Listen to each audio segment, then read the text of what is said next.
प्रिय भक्तजनों, स्वागत है आपका इस वीडियो में। आज मैं आपके लिए देवउठनी एकादशी कब है, इसकी विधि और कथा कहने जा रही हूँ। देवउठनी एकादशी को प्रबोधनी नाम से भी जाना जाता है। देवउठनी एकादशी पर भगवान विष्णु के उठने के बाद शुभ और मांगलिक कार्य शुरू हो जाते हैं।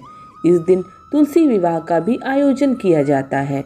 इस साल देवउठनी एकादशी 4 नवंबर 2022 को शुक्रवार के दिन है, जबकि इसका पारण 5 नवंबर 2022 को किया जाएगा।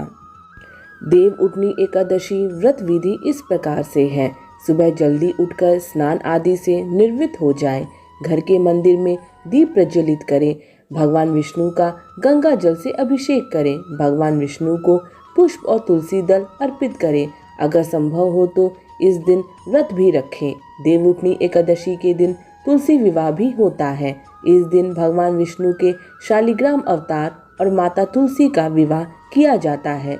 इस दिन माता तुलसी और शालिग्राम भगवान की भी विधि विधान से पूजा करें। भगवान की आरती करें। भगवान को भोग लगाएं। इस बात का विशेष ध्यान रखें कि भगवान को सिर्फ सात्विक चीज़ों का भोग लगाया जाता है।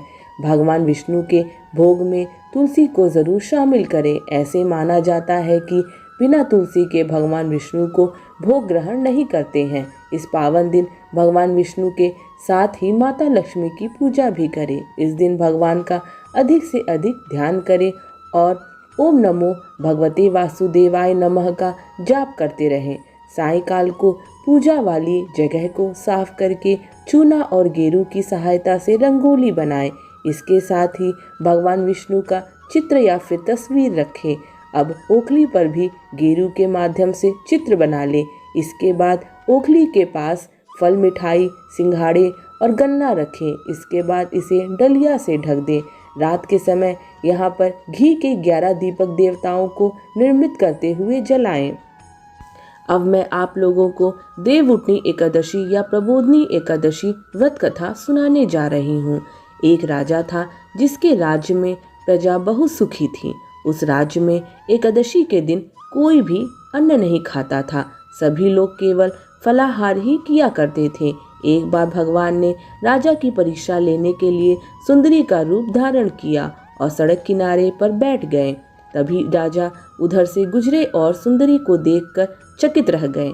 उन्होंने सुंदरी से पूछा कि तुम कौन हो और इस तरह यहाँ क्यों बैठी हुई हो। तब सुंदरी के रूप में मौजूद भगवान ने कहा कि मैं निराश्रित हूँ। इस नगर में मेरी कोई जान पहचान नहीं है। मैं किससे सहायता मांगूं? राजा उसके रूप पर मोहित हो गए और बोले कि तुम मेरे महल में चलकर मेरी रानी बनकर रहो। इस पर सुंदरी ने कहा कि मैं तुम्हारी बात मानूंगी, लेकिन तुम्हें राज्य का अधिकार मुझे सौंपना होगा। इस राज्य पर मेरा पूर्ण अधिकार होगा और मैं जो भी बनाऊंगी उसे खाना ही होगा।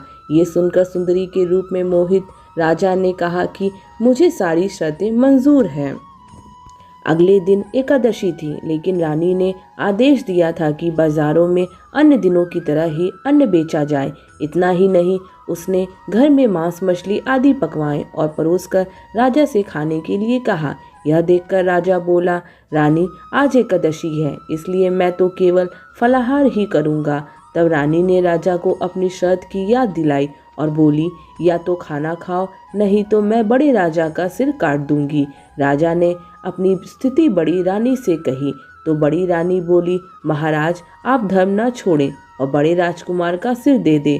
पुत्र तो फिर मिल जाएगा पर धर्म नहीं मिलेगा। इसी दौरान बड़ा राजकुमार खेलकर आ गया और अपनी माँ की आंखों में आंसू देखकर उसने रोने का कारण पूछने लगा।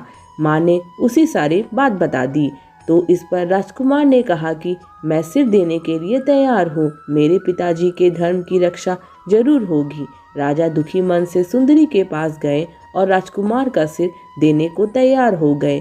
तभी सुंदरी के रूप में भगवान विष्णु ने प्रकट होकर उनसे कहा, राजन ये तुम्हारी परीक्षा थी और तुम इस कठिन परीक्षा में पास हो गए हो। भगवान ने प्रसन्न मन से राजा से वर मांगने को कहा तो राजा ने कहा, आपका दिया हुआ सब कुछ है हमारे पास, बस हमारा उद्धार करें। उसी समय वहां एक विमान उतरा और राजा अपना राज्य पुत्र को सौंपकर विमान में बैठकर परम धाम को चले गए। बोलिए विष्णु भगवान की जय। प्रिय भक्तजनों, मेरे द्वारा सुनाई गई कथा अगर आपको पसंद आती है तो कृपया लाइक, शेयर और सब्सक्राइब करना मत भूलिएगा। धन्यवाद।